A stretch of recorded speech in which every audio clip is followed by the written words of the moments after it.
you've got to remember that books are about the person reading it, and it's got to be a choice about what is going to be useful for them. Where are they at? Where are their needs? It's not what we want to tell them.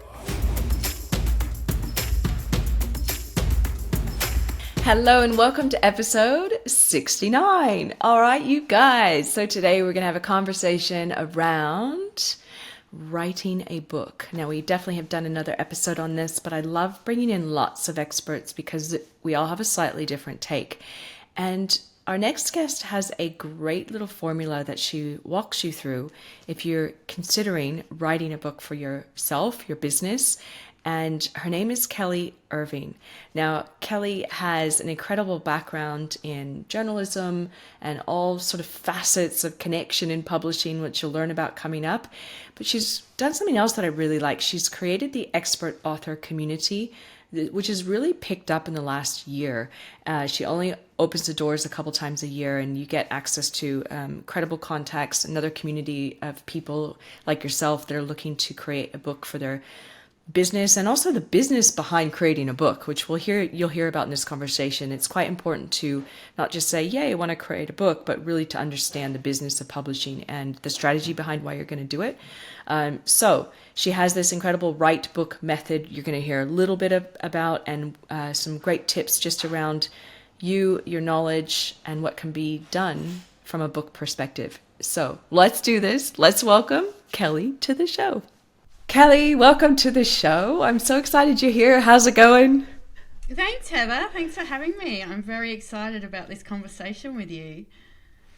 Me too. And for those of you watching on YouTube or socials and you're watching the reels, there are books behind Kelly. Lots and lots and lots of books.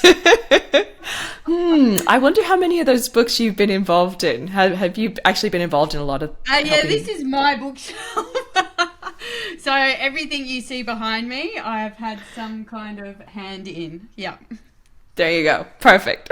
Love it. We're going to talk about that. Definitely. We're going to talk a little bit about your business and how you help people, and how you're a bit different from others out there, which I already know. 2 cool reasons how you're different, and we'll talk about that. I always like to dive in straight away with some good tangible tips, though. So that is what we're going to start with. Tips. Okay, so think about, we could take this one of 2 ways. It can either be for you and your business, or for just the general theme and your amazing community that you've built. When you or your community is going through times of growth in their business and higher stress than normal, perhaps a little bit of that sort of hustle mentality kicks in, what are 3 great little tangible tips or tools that you can recommend to help come back down to the planet and just get back into your body and survive those moments of overwhelm? Awesome. Oh, God, I feel like we could go for 30 minutes on this. So I think the first thing, first and foremost for me, is actually having a really clearly defined goal. So even like for me in my business, 3 years ago, I set a goal to go away for a year and work like 20 hours out of the year. And it's been such a good forcing function for everything that I do, that even if I'm not successful in 20 hours, whether it's 40 hours or 80 hours or whatever that looks like, it has just created such a great decision matrix for everything I decide on, whether it's in my personal life, my professional life. It's all aligned to that goal. So Nice. I think having that, some kind of tangible, clear vision and goal, especially if you're someone who runs a business for their lifestyle, first and foremost, that's the biggest thing that I think really makes a difference. The second thing I think is being conscious of time, effort, where you're spending your energy. So for me, I'm an introvert. I love deep work. That's my happy space. And so I'm really stringent with how I plan out my weeks. I basically do my deepest, most valuable work at the start of the week, and I gradually open up to conversations, podcasts like this, coaching clients, things like that, other stuff that takes my energy in different directions later towards the week. So I'm always really clear on where is my energy best spent and where am I going to be happiest first and foremost, and I always prioritize that over everything else. And then I think the third thing would be coming at it from probably a client's perspective, because as you can imagine, most people who decide to write books, one of their biggest blockers is often, I don't have time. I don't have enough time to do this project. Totally. And I think you have to remember that time is finite. And it's actually what you're really saying is that I don't value this project enough. I'm not placing a high enough priority. It's not a priority in my life, so I'm not going to make room for it. If it's something you really want to do, then something has to give. You have to take something else. There has to be like some kind of sacrifice. So I have to get people to think about, well, what are you willing to sacrifice in order to get that end goal, instead of being one of those people that's hustling through trying to do 25,000 things at once to achieve one objective. It's so spot on. I spoke to Kate Toon, who's a copywriter and released a book recently too. And she was just saying, like, people, you have to be honest with your time, like how much time you have. I think we all just sort of try and cram way too much in. And so I love that you said that, it's just look at what you have, look at your lifestyle that you want, and then, look at your priorities, and you can move things around according. Yeah. Yeah. Good tips. So we're going to talk a little bit about the book side of what you do, because we've mentioned books quite a few times and everyone's like probably going, what does she do? So let's start with that. So I want a little bit of backstory though. I always like to know like how you got to where you are. So first of all, first question is, how long have you been in the space of being a book coach? And then the second question is, how did you get there? Cool. So I've been doing this over a decade now. It was an organic kind of thing. I've been, in the past I was a journalist. I worked in education. I was actually a travel writer for a number of years. And I was working in a co-working space, and someone put up on Yammer, which is kind of like the work version of Facebook, that they were writing a book and was there anyone that could help them? And I thought, I can do that. I've worked in education. When I was in education, I was working with subject matter experts, helping them take their knowledge out of their head and actually turn it into study materials and MBA resources people could actually use and digest. So I thought, okay, I could do that, and stuck my hand up. And then we had the chance to pitch it to a publisher, and it got picked up. And then it kind of steamrolled from there, because my clients started recommending me to everybody, and the publisher found out about me and brought me in and said, we think we've got a whole bunch of authors that need your help. And then I sort of decided, okay, well, I wonder what would happen if I just said to everybody I was just writing books, just helping around books, and it just kind of went gangbusters. So it kind of, she actually, that client, Gabrielle Dolan, is my longest serving client. So I've worked with her now on like 7 books. 7. Yeah. So it's pretty cool. But back then, book coaching wasn't actually really a thing.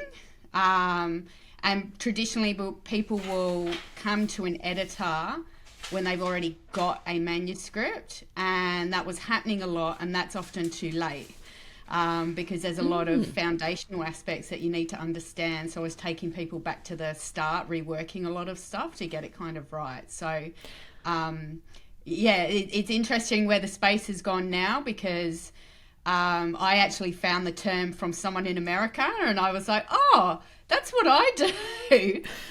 And now there's heaps of people who do it. So, it's really funny how the industry has shifted and changed in that regard. It is, because my background being working with lots of speakers in the past, I do remember the traditional publishing where you get the manuscript, you might have a ghost writer, and then you go to the editing phase, and then like it's such a process. So I'd like to know more around your process. And what would be cool actually is if you could think of a case study, and I'm more than happy for you to do a shout out if you want to that person, or you can keep their name secure. But talk me through literally how you do what you do from start to finish. Well, you could probably ask any client, because the process that I go through, it doesn't matter if I'm working one-on-one with a person or if I'm working in the community with a person. The process is always the same. And so you have to start by actually having a strategy for your book. And there are kind of 3, 4 even key pillars that people get wrong first and foremost, because they think about writing first up. Yeah. And for me in my process, you don't actually get to writing until quite a way along. You've got to have a strategy for what you're doing. You've really got to understand how your book is going to fit in the marketplace, how it's going to align to everything you're doing in your business. You have to have a really clear idea of who you're targeting, what your reader is. You need to understand how a book is structured. Then you need to understand how each and every chapter is structured in order to formulate, really clear, linear ideas. And it's only once you've got these foundational pieces into place that you can actually think about writing. So once you've got a pretty detailed plan for your book, it's that plan that allows you to write and write quite fast. So my approach is often as well flipping things. So it's not about what goes in a book, but it's what stays out. Because as a subject matter expert, especially if it's your first book, your danger is you're going to try and jam everything you know into one book. So once we're really clear around how we're using it, who we're targeting, what the key message is, you can actually work out what content should be left alone and which content you're actually building those blocks. So that's what then allows you and sets you up for writing, I call it the first shitty draft. You're getting that dirty draft down quite quickly, because for me as well, it's the real work is in the editing, it's in the refining. So once you've got words on a page, you can work with them. But I think for a lot of people, it's when they're stuck in your head that people are working around in circles. So my approach is really about helping people articulate those points, get it down on the page, and then we can work with that once it's on the page. And then, and only then, do you sort of decide or make those decisions and choices around your publishing options, design, marketing, how you're getting it out there, how you're going to leverage it, things like that. So there are two kind of the process is always the same, but sometimes I will work one-on-one with a client. So like a Oscar Trimboli, Penny Lacasso, I've put pitches together. I've still got 100% pitch rate with publishers. So that might be the first objective for some people. Stop right there. 100% pitch rate. Just take a moment. How many publishers are we talking about that you have this with? Oh, look, I'm not doing it all the time, like I'm very selective about the books and the authors that are going to suit a traditional publishing method. So got it. For me, every author is different, and every author, because every business is different, your objectives are always different. And I don't believe that there's a one-size-fits-all approach for publishing and writing a book. For me, it's about understanding the author in whatever capacity I work with them. What are their goals? What are their objectives? And what is going to be the best method and avenue that's going to be suitable for them? Publishing is a really hard industry. It's often a gated, closed industry. Publishing, traditionally as well, there's very limited bookshelf space. It's hard. And it really has to suit the right business and the right business person as well. So I think that's probably one of my skills, is really knowing I can tell pretty quickly someone that I can pitch in, and someone whose method that's going to work for. So and I would never sell someone down that route if I didn't feel really confident that that was going to be right for them. Excellent. Yeah. I want to talk to you about strategy. So you said you start your process with strategy. So what I'd love to hear is a few ideas or examples of the people you've worked with. What was the book for? Why did they want a book? Yeah, that's a good question. Because this is, for me, one reason why I'm a bit different to a lot of other coaches in this industry. So there's a lot of stuff out there at the moment. There's a lot of people selling you down that route that you should write a book to position yourself as an expert in your field. That, for me, is the result of writing a really good book. It's not why we should write one. So your why and your purpose really needs to be about, what do you want to get out of it? Like, meaningful work means that you need to be behind this thing 100%. It's a business product. And so I think for me as well, it's not just about the end tangible result of having a book on your bookshelf. What you don't realize right now is all the stuff that you're going to get from actually undergoing the process. So I have clients who have remodeled their whole business while working on their book. They've scored TEDx talks. They've been to conferences. They've, put workshops together, online courses, all of this kind of stuff, even before their book's even in their hands, because they're working through that message and that process. And you can start leveraging that message and all the stuff that comes out of it through the process. Yeah. So I think for me, it's really about what would make, there's two components. I think about objective and I think about strategy. So objectives for me are small, tangible wins. As you're going through this process, what can you also develop from it? Is it about you want to do that TEDx talk? Is it about you putting a workshop together? What could the book and the process help you achieve along the way? And then that strategic piece is kind of the culmination of all those little objectives that you're going to, and those little wins that are going to happen. So are you going to become the go-to person on this particular topic? Do you want to reshape your business so you're the resilience person or the this? So I think that's really important. We think about this big, lofty goal, and, I won't lie, like it can take 6, 9, 12 months, even longer sometimes, since you've got a book in your hand. So it's also being really clear on those little tangible wins that you can get along the way. That's what really makes a great purpose. Yeah, love it. Let's talk about the shitty draft, the first draft that comes out. So with that, like, how do people get that out of their head? Do you have tips? Obviously, when you're working with your clients, you're going to guide them on this whole process. But where does somebody start with this? Yeah, and also I should add, the second draft is like the second less shit draft. There you go. Yeah, so it's a process. Yeah. I think it is being clear on some of these things before you launch into writing. So a lot of people will do I'll sit in the cafe and map out my contents page on the back of a napkin, and once I've got my contents page, then I'm right. And it doesn't work like that. Like, you've got to get really clear. If I can give people two tips, get really clear on who your reader is. Like, literally one real person you're going to give your book to.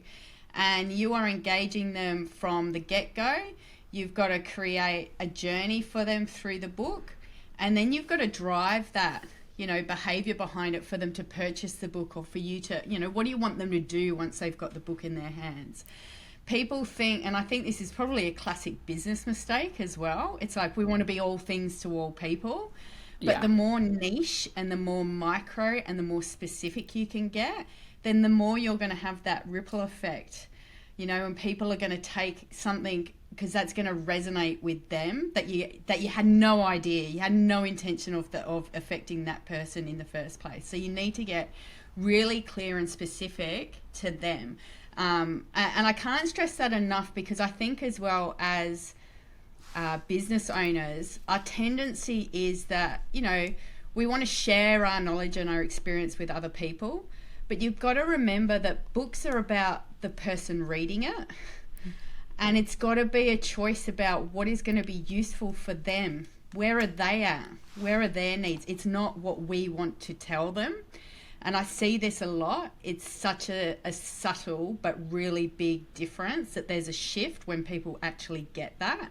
So 100%, if you're going to start, before you even get into mapping that idea out, it's getting really clear on who your reader is.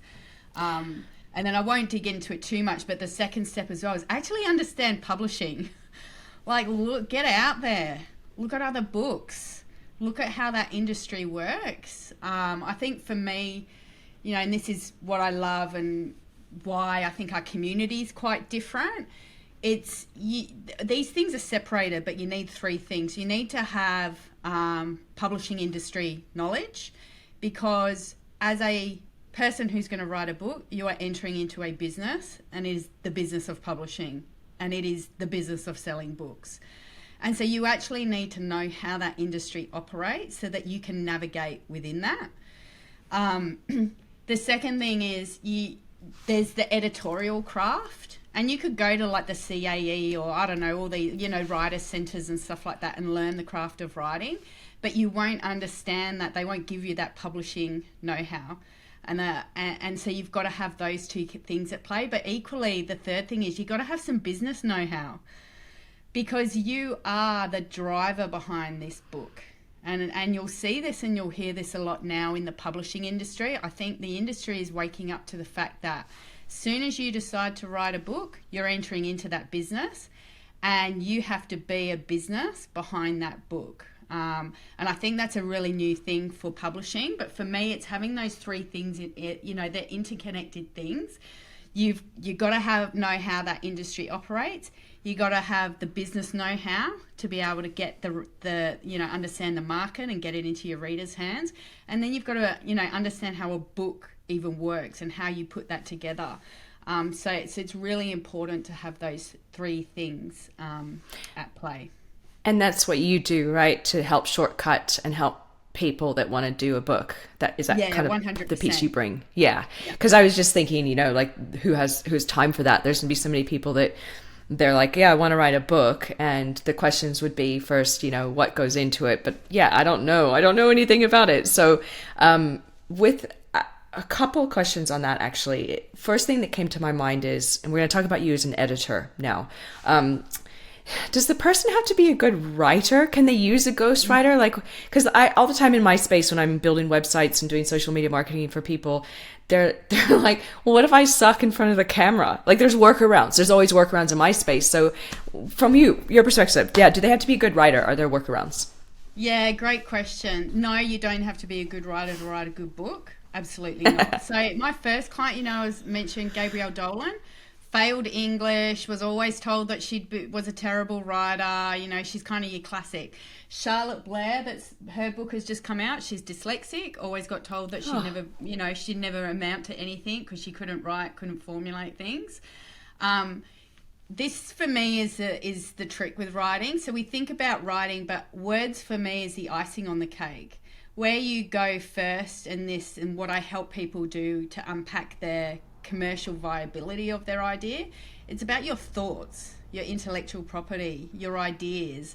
And once you have that foundation in place, that's what editors are awesome for. They can help you fix up, phrasing and language and stuff like that, but it's so they can't give you your ideas. And so that's the currency in the book. That's what, it's like building a house. You got to have a floor, you got to be connected to the water, you got to, have a toilet, you got to have these basics down pat first, but they're not really taught that well.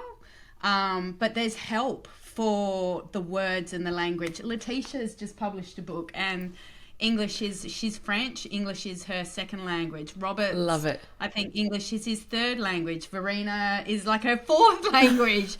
It's a fear, but when you know the right avenues and you have the right people around you, it really is, that it's not a setback at all.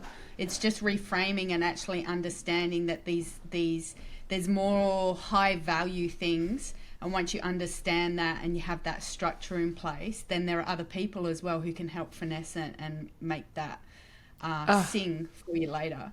Such a good answer. And you said earlier as well that you are an editor, and that's quite a rarity. That's quite something that's different from what you do or people in your space. So talk to me around that. Like, do you actually do the editing yourself? So I would call myself a developmental editor, which means that my sweet spot is the beginning phase. Got it. What is a good idea?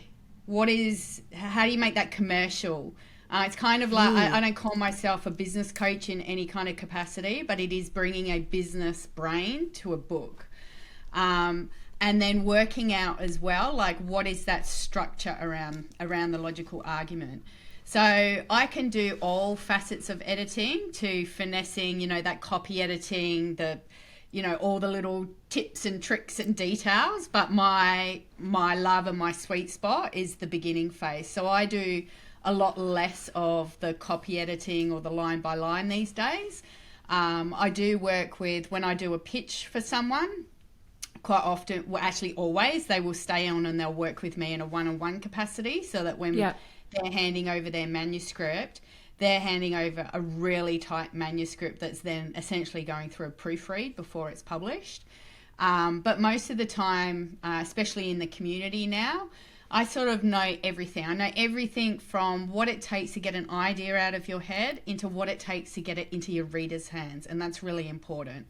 But my expertise is that beginning phase. So what I do, and what's kind of unique, what I've been able to do through the course of my career, is create really good direct relationships into publishing houses with the right copy editors, with the right hybrid publishers, self-publishers, marketing people, PR people, all the other experts that have, own some slice in this publishing pie. And I bring those people into my community so people have those direct relationships themselves. So they're not all just learning from me, it's also learning from my network.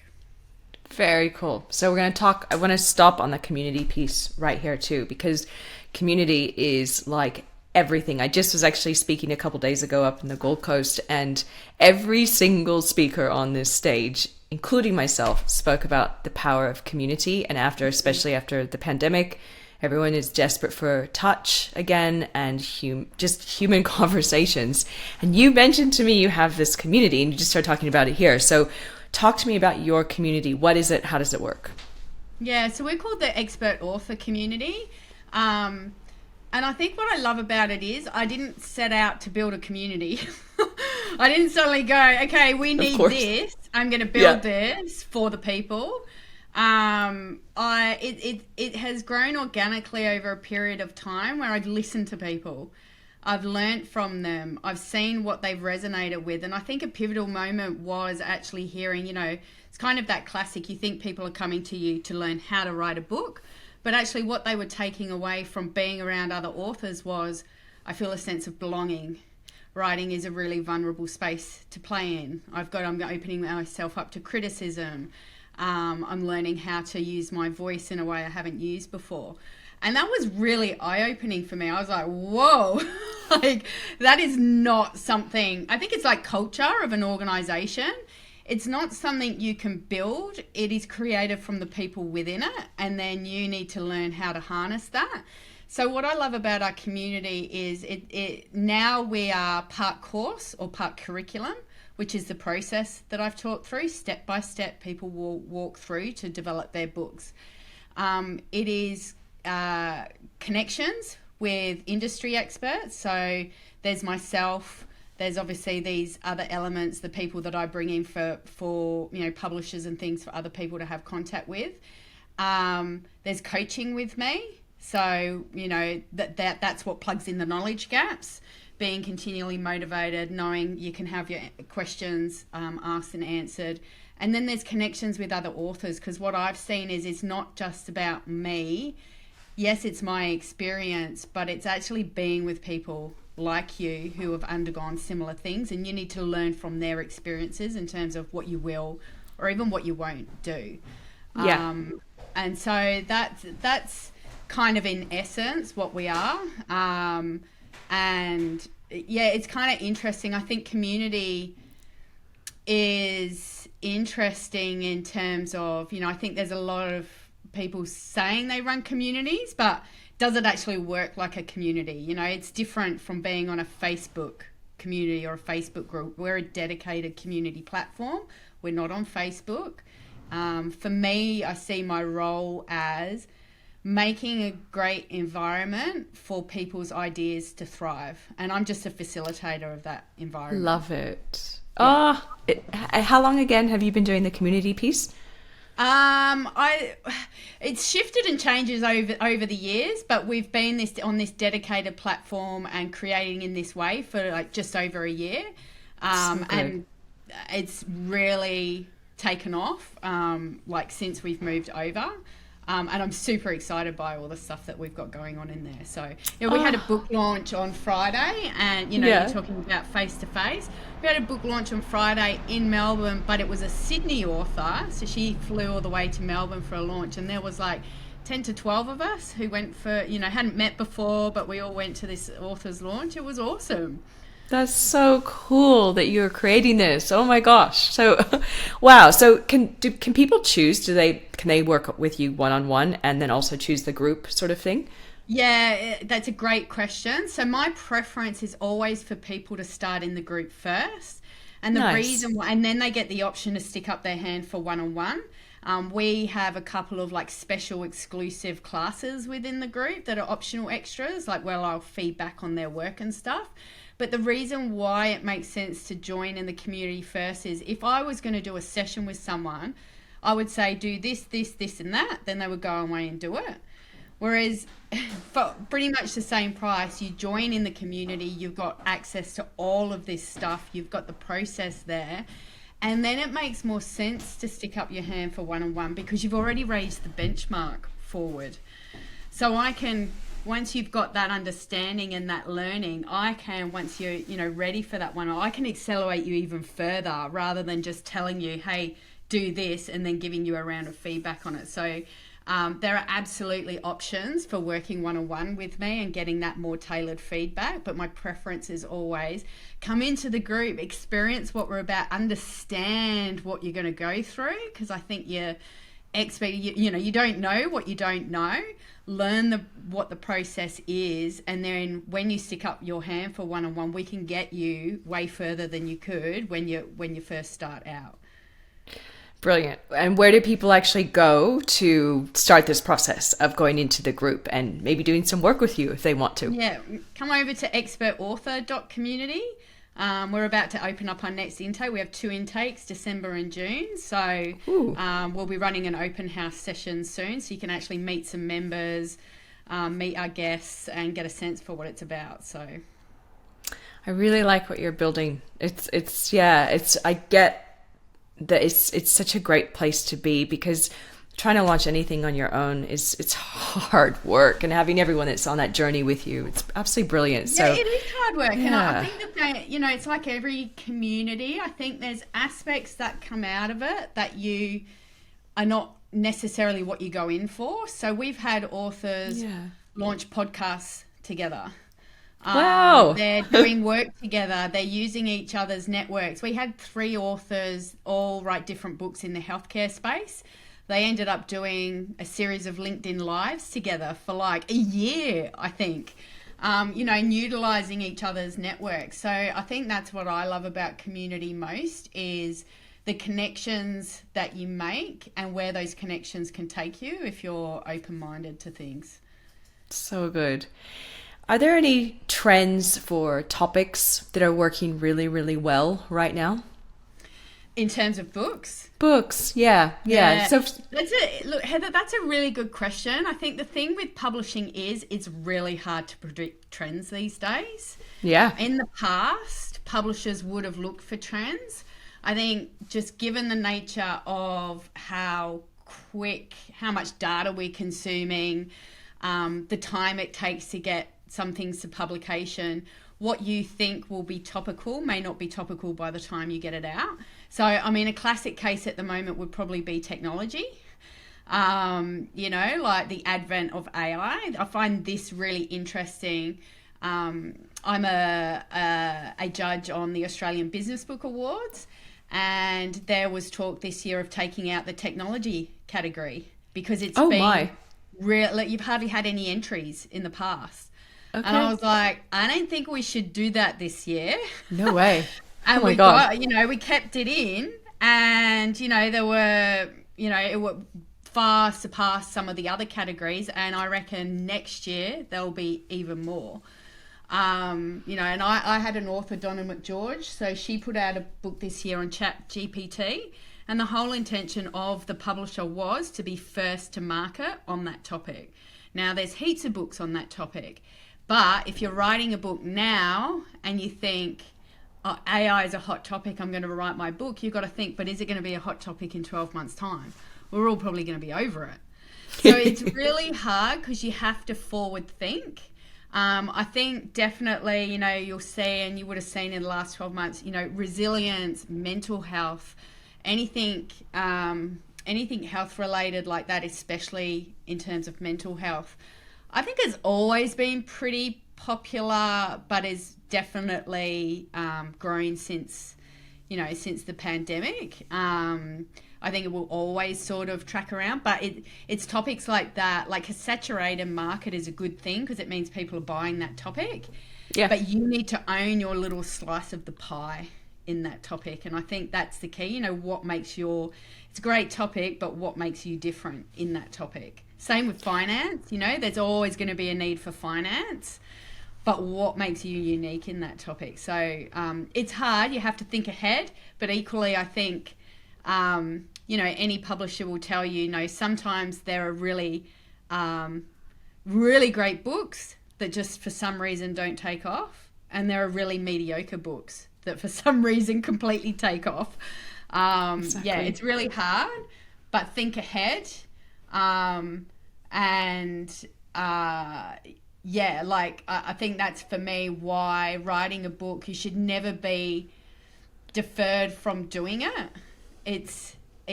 It should be you as an intern. You should be so into your topic and so into your book that you want to write it regardless. And you're that driving force behind it. It's so important to have that internal motivator rather than be externally motivated by the market. I love that. And one distinction that you said earlier was just getting very specific to the person that you're talking to. I'd never heard anyone quite say it in the way you have, like literally. I think a lot of people, at least people in my network, they'll go out to write. They have the strategy. They'll kind of understand how it'll fit into their marketing. But then they think they're just writing broadly about the topic with strategies, tactics, and tips. But the way you came in and said, really talk to that person, really know who you're talking to as well. Layering that in, I thought was quite a brilliant conversation that you brought. So thank you for that.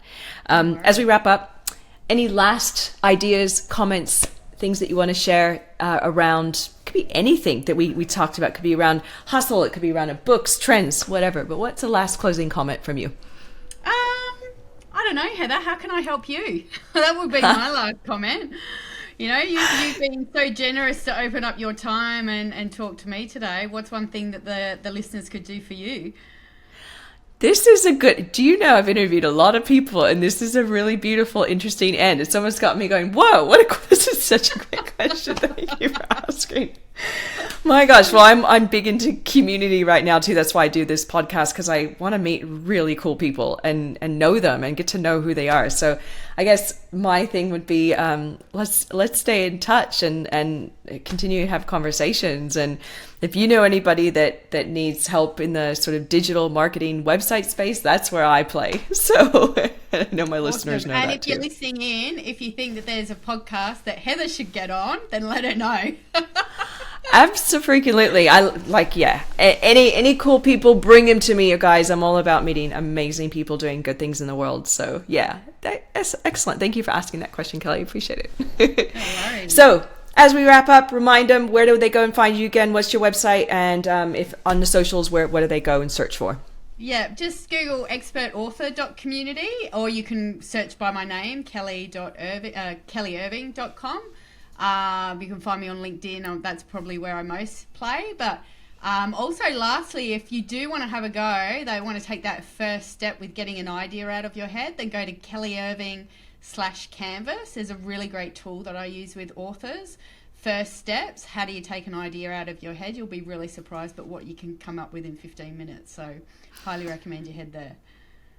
Everyone go there over this whatever weekend, weekday, whenever you're listening to this. If you've ever contemplated writing a book and going down this journey, 15 minutes. Come on, guys, do this. The links are in the show notes as always. And thank you so much for tuning in and listening to this or watching us on the YouTubes or the socials, wherever you're checking us out. Been very grateful, dear listeners, for you being here. And Kelly, thank you so much for your incredible words of wisdom. You somehow made me feel like writing a book is not only of a community, but a journey that I can wrap my head around now that would make sense for anyone wanting to go into it. So thank you. Awesome. Thanks, Heather. Thanks for listening.